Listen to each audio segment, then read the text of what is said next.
선별적 치료가 필요한 경우들도 있겠습니다. 앞서 또 보존적인 치료로 신경 차단술과 주사 치료를 또 언급해 주셨습니다. 구체적으로 설명해 주시죠. 신경 차단술과 주사요법들은 어떻게 보면 자기 몸을 보존하면서 수술하지 않고 네. 치료하려는 여러 가지 노력에 의해서 많은 방법들이 개발이 되었는데요.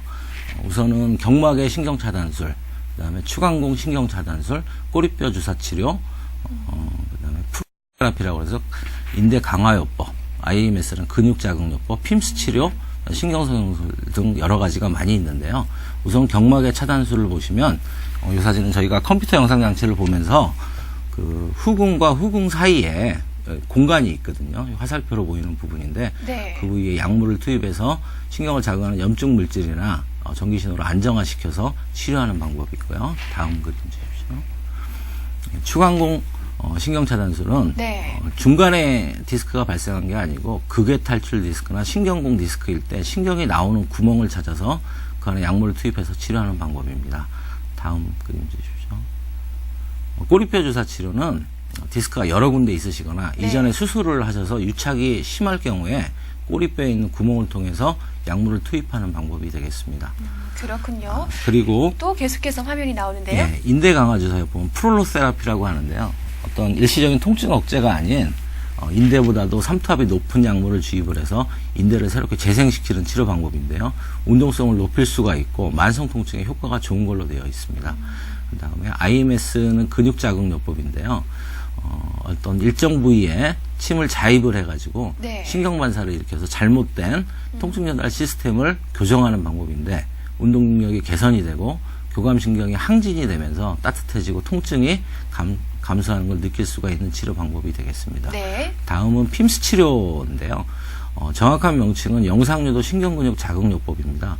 컴퓨터 영상 치료기를 이용해서 정확한 부위에 병변이 있는 부위를 찾아서 신경 압박이 되어 있는 부분에 유착을 직접적으로 풀어주고 신경을 자극하는 물질을 특수 약물을 이용해서 씻어주고 전기신호를 네. 안정화시키는 치료 방법으로 최근에 아주 많은 효과를 얻고 있고 각광받고 있는 치료 방법 중에 하나가 되겠습니다.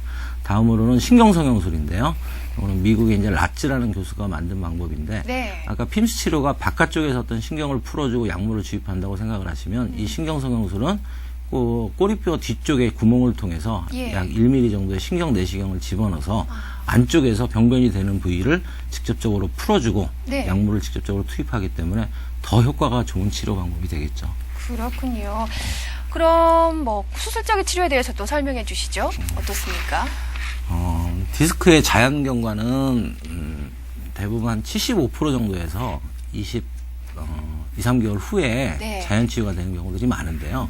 어떤 이런 보존적 치료에도 불구하고 급성 통증이 너무 심할 경우나 네. 아니면 3개월 정도의 보존적 치료를 했는데도 만성 통증이 지속이 돼서 일상생활 하기가 힘든 경우에 그리고 운동장애나 감각장애가 있는 경우 그다음에 대소변 장애가 있는 경우에서는 수술적 치료가 필요한데요.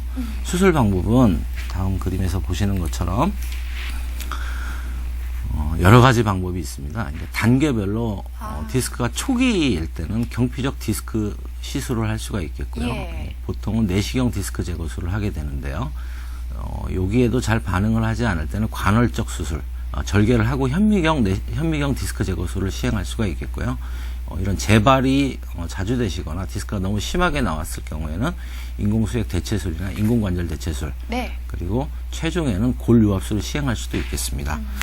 다음 그림 보시면 예. 이거는 경피적 내시경 디스크 제거술을 하는 사진인데요.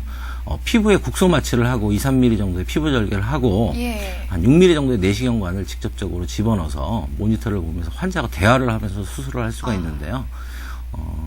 이거는 부분 마취를 하고 피부 절개도 적게 하고 근육이나 인대, 네. 뼈 손상이 적기 때문에 회복이 빠르고 일상생활로 복귀가 굉장히 빠른 좋은 치료 방법이 되겠습니다. 단점으로는 네. 모든 디스크에서 치료를 할 수는 없고요.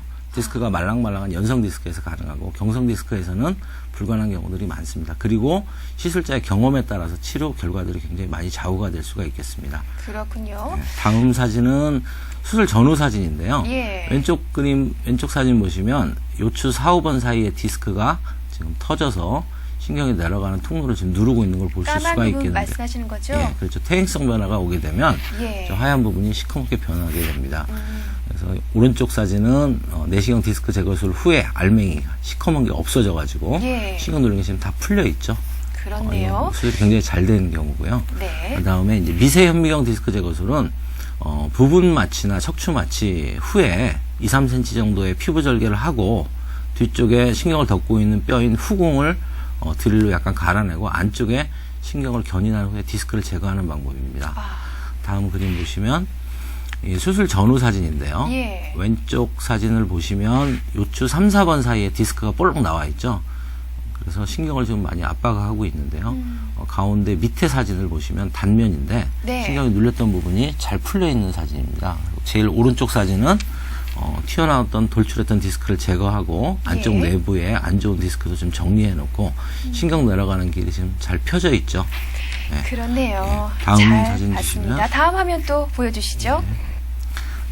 인공관절 대체술은 디스크가 자주 재발하시거나 거대 디스크가 생겼을 때 그리고 척추에 불안정증이 있을 때 척추의 관절을 유지하면서 전체적으로 디스크를 다 제거하고 네. 인공관절을 집어넣어서 운동을 유지하면서 할 수 있는 수술 방법이 되겠고요.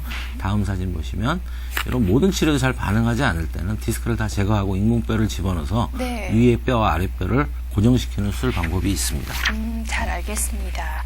또 환자 입장에서 우려되는 것이 또 질환의 재발이거든요. 네. 앞서 말씀하신 그런 수술을 받았다면은 안심해도 되는 겁니까? 디스크는 이제 한 마디만 있는 게 아니고 여러 네. 마디로 구성되어 있기 때문에 모든 마디가 다 퇴행성 변화가 생기면서 네. 디스크가 발생을 할 수 있겠는데요. 그 이전에 수술했던 부위가 다시 발생을 했을 때 재발이라고 얘기를 하는데요. 보통은 통계마다 다른데 한 네. 5% 정도로 생각되고 있습니다. 재발도 이제 여러 가지 종류가 있는데 수술했던 부위에 이제 디스크가 탈출했을 경우에 이제 진정한 의미의 재발이 되겠고요. 네. 수술한 후에 주위의 관절이나 인대 근육들과 유착이 돼서 네. 움직일 때 다리 통증이나 요통이 발생하는 경우가 있는데요. 이런 경우도 재발로 보는데요. 네. 이거는 대부분은 운동요법을 통해서 신경의 유연성을 높여서 치료가 가능하지만 경우에 따라 수술적 치료가 필요한 경우도 있고요. 예.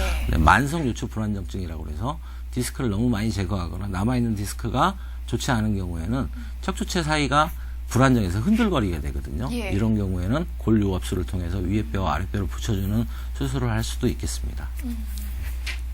알겠습니다. 추간판 탈출증의 원인과 또 여러 치료 방법에 대해서 알아봤습니다. 그러면 예방법은 없습니까? 척추질환은 척추나 디스크의 어떤 변성이 한번 오게 되면 예. 이전에 이제 젊었던 상태로 다시 돌아갈 수 없기 때문에 네. 예방과 관리가 더 중요한데요. 이런 수술이나 시술이나 이런 치료들이 통증을 완화시키는데 굉장히 중요한 치료이긴